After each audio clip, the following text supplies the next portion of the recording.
Hey folks, I know I am just an old guy telling stories, but please leave a like and subscribe before we start.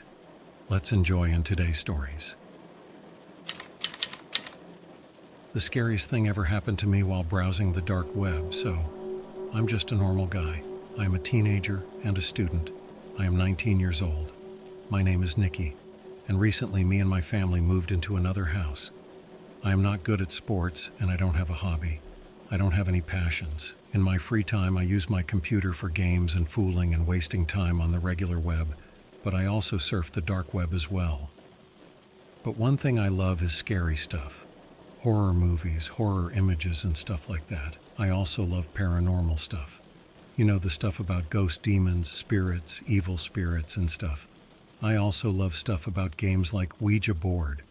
So, you're probably asking yourself, how is this connected to the dark web? Well, one night I was surfing the dark web. You know, I was searching for the usual stuff I am looking for. Something like a scary story or a paranormal video or a sighting of a ghost or something like that.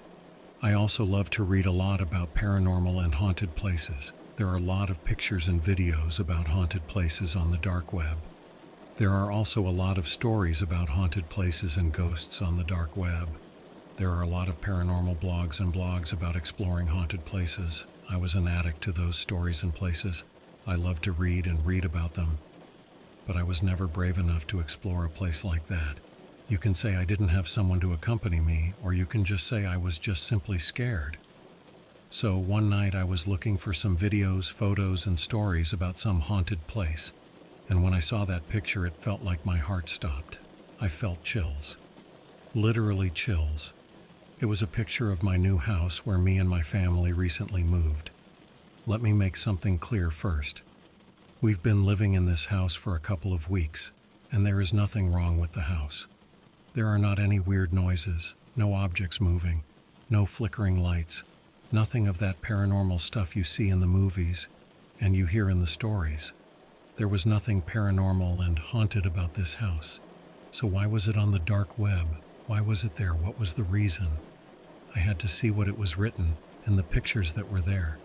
The first thing I looked at was the pictures. They were pictures taken from a room inside the house I knew really well. It was the kitchen. The weird thing about the pictures is that they were all focused on the floor. And in the text underneath the images, it was written about a small hole in the floor. You could clearly see that there was a small hole in the floor. So I run straight to the kitchen and found the same hole. My family was still home, so I didn't want to do anything. I waited for them to go somewhere so I can be alone. And when I was finally alone at home, I tried to see what is that all about the hole in the floor. I went to my dad's garage to grab something like a crowbar.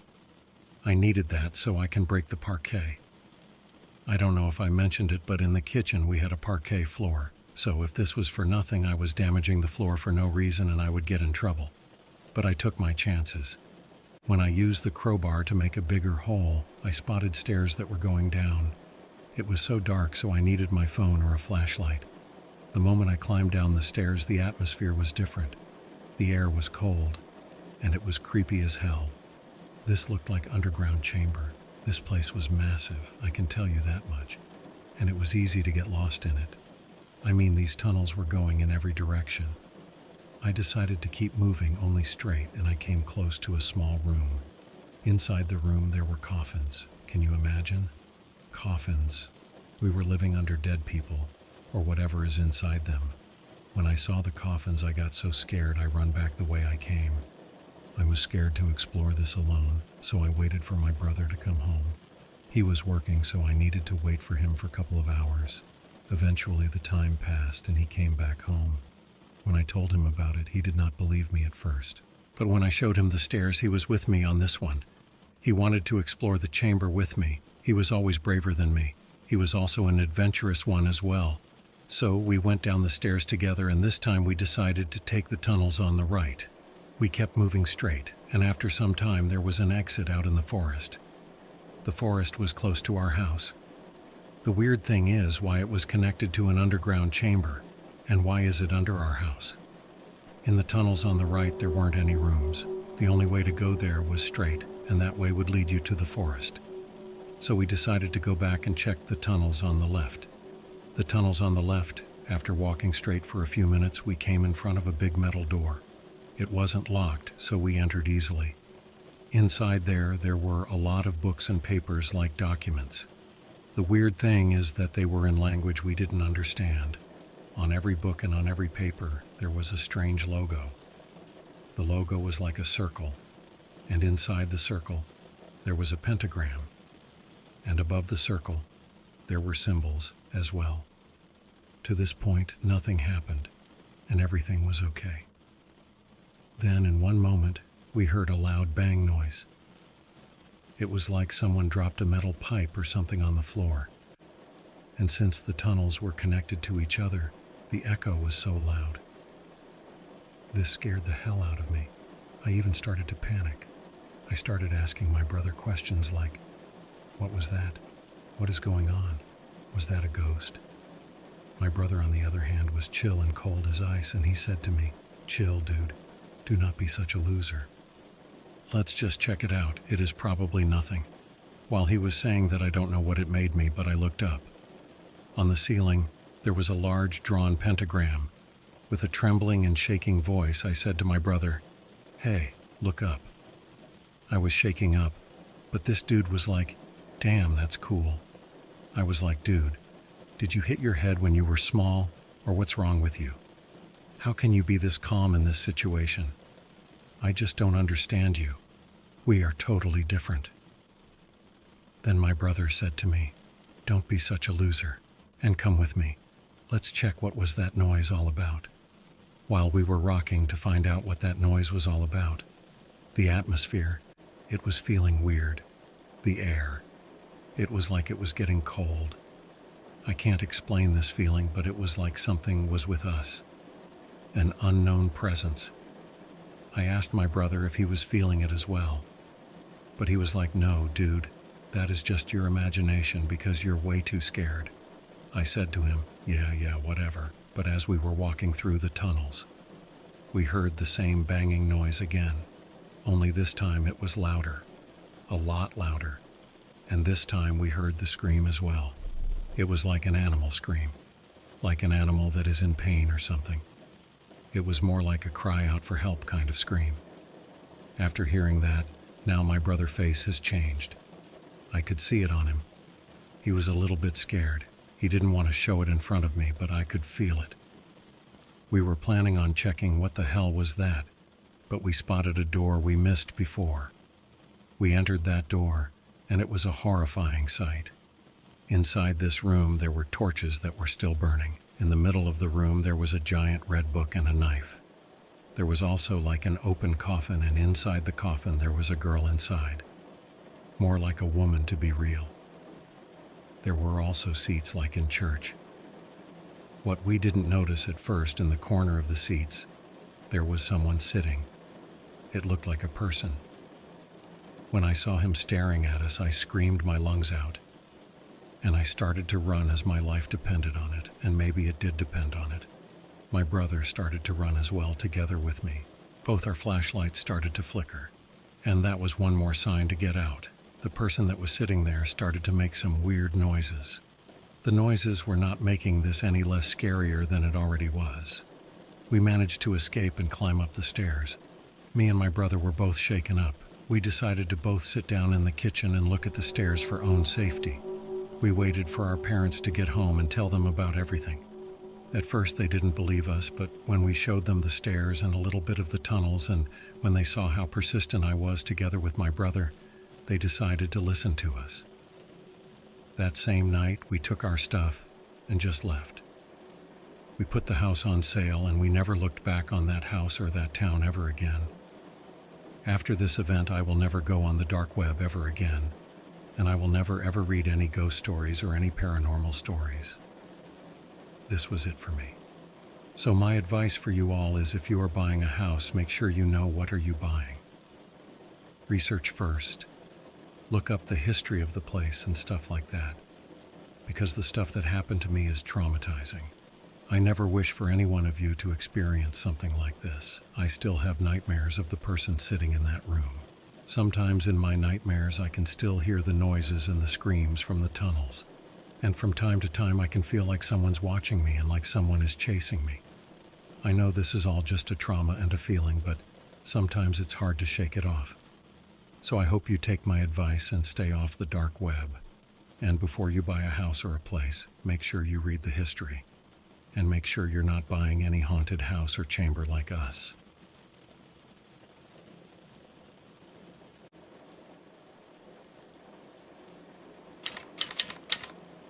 So here's how it all went down. I've always been into checking out creepy stuff, abandoned places and all that jazz. One day, I stumbled upon this shady dark web blog talking about some old mental hospital nobody dared to visit. Now, I'm not easily spooked, so I thought, why not give it a shot? I got the coordinates from the blog and drove out there. The place was like straight out of a horror flick. Broken windows, overgrown weeds, the whole shebang. I should have turned back right then, but curiosity had me by the collar. Inside, it was a real mess. Beds with straps still on them, papers scattered, and this weird smell lingering in the air. I brushed it off, thinking it's just old building stink. Then came the basement. Let me tell you, that place was a nightmare. Bloodstains, creepy tools lying around, and these scribbles on the walls like someone lost their marbles. I swear, I heard whispers down there, like voices begging for something. By the time I got out, I was sweating bullets. The whole experience messed with my head big time. That blog led me to a place that felt cursed, like I shouldn't have set foot there in the first place. And after that day, I made a mental note to steer clear of abandoned spots. Some things you just don't mess with, So after that whole mental hospital thing, my life took a nosedive. I started having nightmares almost every night with that creepy basement scene replaying like a broken record. But it didn't stop there. Weird stuff started happening around me. Things moving on their own, shadows doing this flickering dance, and this constant whispering that just wouldn't quit. I tried to shrug it off, blaming stress or my mind playing tricks. But then came the voices. At first, they were like whispers in a crowded room, barely audible. But they got louder, clearer, and they weren't saying normal stuff. It was like gibberish mixed with pleas for help. And it freaked me out big time. I tried talking to my friends about it, hoping they'd think I'm just going through a rough patch, but even they noticed something was off. I became super paranoid, always looking over my shoulder, feeling like something was watching me. I started avoiding places with too much history, places that gave me this weird vibe, and that blog. It became a reminder of my mistake, a reminder that some things are better left alone. And here I am, still dealing with the aftermath. That asylum messed with my head in ways I can't even explain. It's like I opened a door to a whole lot of darkness that I wish I never knew existed. So after all that creepy stuff at the asylum, I couldn't shake this feeling like something from there was still hanging around me. Like it followed me home, So I started digging into the history of that place, trying to figure out what the heck was going on. And man, what I found was straight out of a horror movie. The asylum had this messed up past. Abuse, experiments that went way wrong, and people just vanishing without a trace. One name kept popping up in my search, Dr. Elias Blackwood. He was the big shot psychiatrist there, but rumor had it he was into some real shady stuff, like crazy experiments, and maybe even dabbling in the occult. I found these old records, journals full of messed up treatments they did on patients, and whispers about some dark rituals they did after hours. It was like every page I turned was another level of freaky. But here's where it gets really messed up. I found this old photo, right? It was of a bunch of patients outside the asylum, looking like they'd seen the worst of it. And in that photo, there's me. Yeah, my face clear as day, in a picture from way back when. I couldn't wrap my head around it. How could I be in a picture from way before I was born? It was like the asylum's messed up past was reaching into my life, and I had no clue how to deal with it. That photo was like a constant reminder that I couldn't ignore anymore. I had to figure out what was going on, why I was somehow connected to that messed up asylum. I dug into Dr. Blackwood's history even more, trying to piece together how he could be tied to me. Turns out he wasn't just a doc at the asylum. He was into some really dark stuff outside of it too. One night, while going through old papers, I heard a clear voice saying, "Find me." It was freaky, but it felt like a clue, a push in the right direction. So I went back to the asylum not because I wanted to, but because I had to. The place felt different, like it was waiting for me. In the basement where it all started, the whispers got louder, leading me to a hidden room. There I found a weird mirror, not like any mirror you'd see in a store. It showed me, but also another version of me, trapped in Blackwood's experiments. It hit me. I was somehow caught up in his messed up games. I touched the mirror, and something clicked.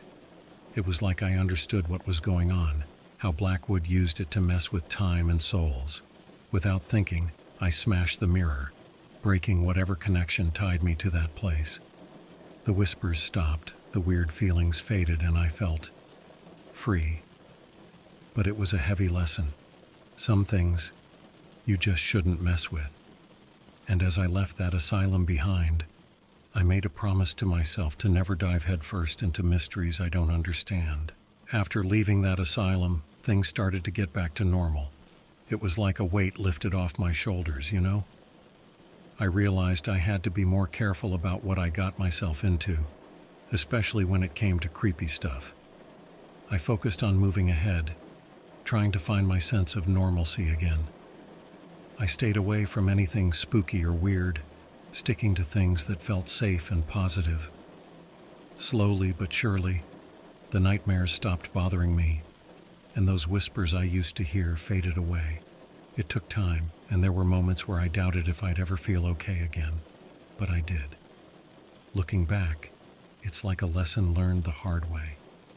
Curiosity is cool and all, but you gotta be smart about it. I'm still curious about things, but I'm more careful now, always thinking twice before diving into something unknown. So, yeah, that whole ordeal taught me to respect the unknown and to be mindful of where my curiosity leads me.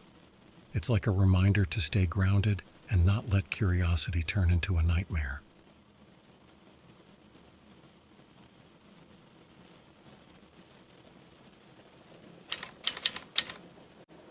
So picture this. I'm up late one night just surfing the web like I usually do when I should be sleeping. I stumble upon this forum talking about some crazy file hidden in the dark web. Supposedly it's got proof that aliens or something are out there, watching us. Now, I'm not usually one for this kind of stuff, but curiosity got the best of me.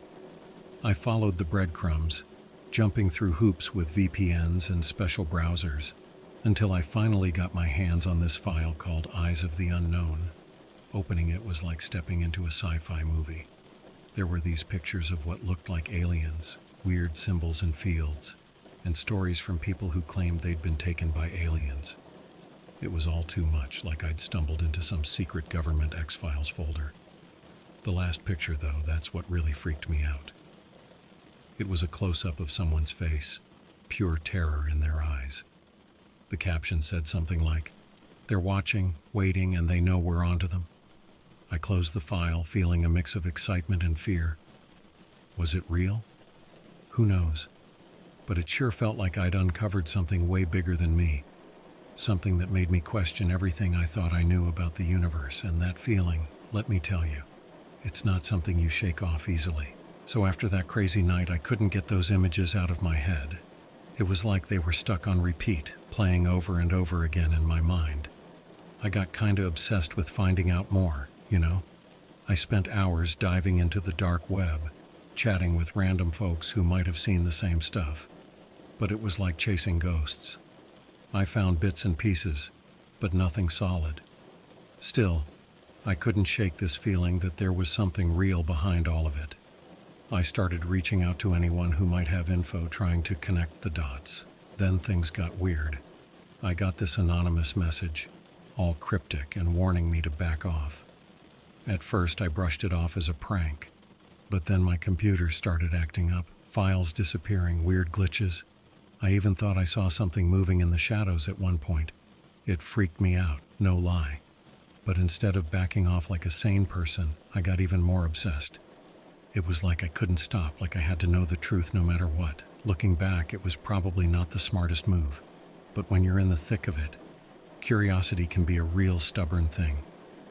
And little did I know that obsession was leading me straight into a world of secrets and danger that I never saw coming. So things got even weirder as I kept digging. I got this message one night, no idea who it was from, just saying, "They're on to you. Stop now or else." I should have taken it seriously, but I was too caught up in the whole mystery of it all. Then the warnings started piling up. Emails, weird messages on forums, even creepy phone calls with threats. Most people would have backed off at that point, but not me. I was convinced I was getting close to something big, something that could blow the lid off everything we thought we knew about aliens or whatever. Then one night my computer went berserk, screens flashing, files disappearing. It was like someone was messing with me. And then I heard this voice, clear as day, telling me to stop. I wish I could say I listened, but I was too stubborn, too deep into it all. That warning just fueled my determination to uncover the truth, no matter what or who was trying to stop me. So, despite all the weird stuff happening, I kept going. I was so close to finding out what this whole thing was about, you know? It felt like I was on the verge of uncovering something huge. I spent more time on the dark web, talking to others who were looking for the same answers. We swapped info, pieced together clues. It was like playing detective in a crazy mystery. Then one night, I stumbled onto this forum thread that seemed to hold the key. It was full of cryptic messages and talk about an ancient artifact that could reveal secrets from some ancient civilization that had contact with aliens. I couldn't believe it. It was like a plot from a sci-fi movie, but the evidence seemed legit. I reached out to the others on the forum, hoping to confirm if this artifact was the real deal. But things got weird fast. The forum suddenly went quiet, people disappeared, and I couldn't find any more leads. It was like someone had wiped out all our conversations, leaving me with more questions than answers. And then came a knock on my door. I opened it to find this guy in a suit, all serious and telling me to back off. He made it clear that I was getting into something way over my head, something powerful people didn't want me to know about. It was scary, no doubt about it, but I couldn't just let it go. I had to know what was going on, no matter how risky it was. The truth was out there, and I was determined to find it, even if it meant going against some powerful forces. After getting that warning, I felt like I was walking on eggshells. It was scary knowing I might have stirred up something way bigger than me, but I couldn't let it go. I kept digging, but way more careful this time. No leaving a digital trail, no taking unnecessary risks. Days passed and I hit dead ends left and right. It was frustrating, like chasing ghosts or trying to catch smoke with your bare hands. Then, out of the blue, I got a message from an old forum buddy. They had a lead, something promising that could crack this whole thing wide open. We met up at this secluded spot, both of us looking over our shoulders every few seconds. They handed me a flash drive with some encrypted files and spilled the beans about a secret facility where the artifact supposedly was. Back at my place, I cracked open the files and found blueprints of this underground facility. It was like something out of a spy movie, all hidden and secretive. I made a plan to sneak into the facility, to finally see this artifact that everyone was talking about. But just as I was gearing up for the mission, guess who shows up? Mr. Suit and Tie himself, the guy who warned me before. He didn't beat around the bush. He knew everything and made it clear that he'd do whatever it took to keep me from finding out more. It was a gut check moment. Do I back off and live in blissful ignorance? Or do I go all in and face whatever's waiting for me at that facility? I chose the latter. Fear, curiosity, and a whole lot of stubbornness drove me forward. The final showdown was coming, and I was ready to dive headfirst into the unknown. Consequences be damned.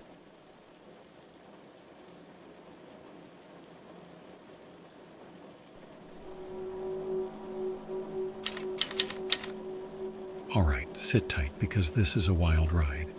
It all started innocently enough, just another night of aimless browsing on the dark web. I stumbled upon this forum thread titled, "What's Your Deepest Desire?" Intrigued, I clicked into it, not really expecting much beyond the usual internet banter.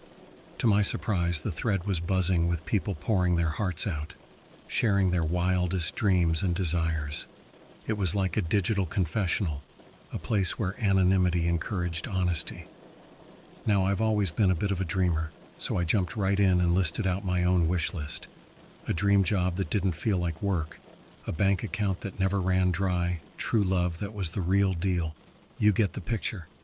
I poured my heart into that post, not really thinking about the consequences. Fast forward a few days, and I get this email in my inbox with the subject line that made my heart skip a beat. Your wish granted. Curiosity piqued. I clicked it open, half expecting it to be some kind of scam or phishing attempt. But what I found inside was no joke. It was a contract, a detailed one at that, listing out all my wishes like it had read my mind. And the sender, let's just say it wasn't your friendly neighborhood genie. The contract spelled it out clear as day. I could have everything I wanted, every single one of my dreams fulfilled. But there was a catch, a big one. In exchange for this life of luxury and fulfillment, I had to give up my soul to the devil. Yeah, you heard me right, straight out of a horror movie or a cautionary tale. At first, I laughed it off, thinking it was some elaborate prank or a creative marketing gimmick. But then things started to get weird. I'd wake up in the middle of the night, drenched in sweat, with images from my nightmares still burned into my mind. Shadows seemed to linger a little too long, and I swear I could hear whispers in the darkness. Voices promising me everything I desired if only I'd sign that contract.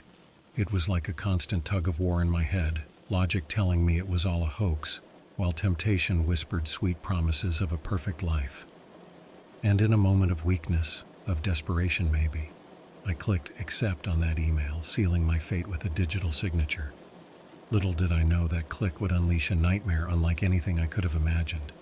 The contract was signed, my soul was on the line, and there was no turning back from this devil's deal. As soon as I clicked accept on that haunting email, my world plunged into a nightmare that refused to let go. It was like stepping into a fog of terror, where every shadow held a secret, and every sound whispered of impending doom. The nightmares that had plagued me before took on a new intensity, seeping into my waking hours like a malignant presence. I'd wake up gasping for air, drenched in a cold sweat, with images of darkness and despair etched into my mind. But it wasn't just the nightmares that shook me to the core. Strange occurrences began to unfold around me, things that defied explanation. Objects moved on their own, doors slammed shut with no one near them, and I swear I heard footsteps echoing in empty rooms, the whispers, oh God, the whispers. They started off as faint murmurs in the back of my mind, barely audible but persistent. They urged me to fulfill my end of the bargain, to embrace the promises of wealth and success that the devil's contract offered.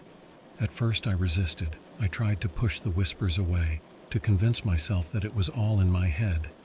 But they grew louder, more insistent, like a relentless tide eroding my willpower. It wasn't just the whispers that unnerved me, it was the feeling of being watched, of never being truly alone. Shadows seemed to linger longer than they should, and I caught fleeting glimpses of figures in the corners of my vision, vanishing when I turned to look. And then there were the people around me. They seemed different somehow. Their smiles were too wide, too eager, hiding something dark behind their facade of normalcy. It was like they knew something I didn't, like they were waiting for a cue to pounce. I tried to reach out for help, to confide in someone about the nightmare consuming me, but fear held me back. Who would believe such a tale? Who would understand the depth of terror I was drowning in? So, I retreated into solitude, hoping to escape the relentless grip of whatever darkness had latched onto me, but it followed, like a shadow that refused to be left behind. I knew then that I was being hunted, not just by the nightmares and whispers, but by something far more sinister, a force that wanted more than just my soul, a force that hungered for my very essence. And as I fled from one place to another, the whispers grew louder, the shadows darker, and the feeling of impending doom more suffocating than ever before. Let me tell you, paranoia became my constant companion, clinging to me like a second skin as I tried to navigate a world that seemed to have turned against me. It wasn't just the whispers anymore. It was the palpable sense of being hunted, of being a pawn in a game I never wanted to play. I tried to keep a low profile, to blend into the background and avoid drawing attention, but it was like they could sense my fear, my desperation, and they zeroed in on me with chilling accuracy. The people around me, those strange figures with their too wide smiles and hungry eyes, seemed to be everywhere. They'd approach me with casual conversation that felt like a veiled threat, asking innocent questions that probed too deeply into my life. I couldn't trust anyone, not even myself. Every shadow seemed to hold a lurking danger, every friendly face a potential threat. Paranoia twisted my thoughts, turning every innocuous interaction into a potential trap. And then came the incidents, subtle at first, like warning shots fired across my bow, a scratch at my door in the dead of night, footsteps that echoed in empty hallways when I knew I was alone, and strange symbols etched into walls where they shouldn't be. I tried to brush it off as coincidence, as my overactive imagination running wild, but deep down, I knew better. I was being watched, monitored, hunted. They needed something from me, something more than just my soul. A piece of my essence, a drop of blood, a fingerprint, all to make the devil's contract official. And they would stop at nothing to get it. I tried to run, to hide, but they were always one step ahead. It was like they knew my every move before I made it, anticipating my every attempt to escape. I found myself constantly looking over my shoulder, jumping at shadows, and second-guessing every decision I made. The fear was suffocating, a heavy weight that threatened to crush me under its relentless pressure. And as I write this, huddled in the corner of a rundown motel room, I can feel their presence closing in. They're outside, whispering in hushed tones, their voices growing louder and more insistent with each passing moment. I don't know how much longer I can hold out, how much longer I can resist the inevitable. But one thing is certain, I will not go down without a fight. I will defy the darkness that seeks to claim me, even if it costs me everything.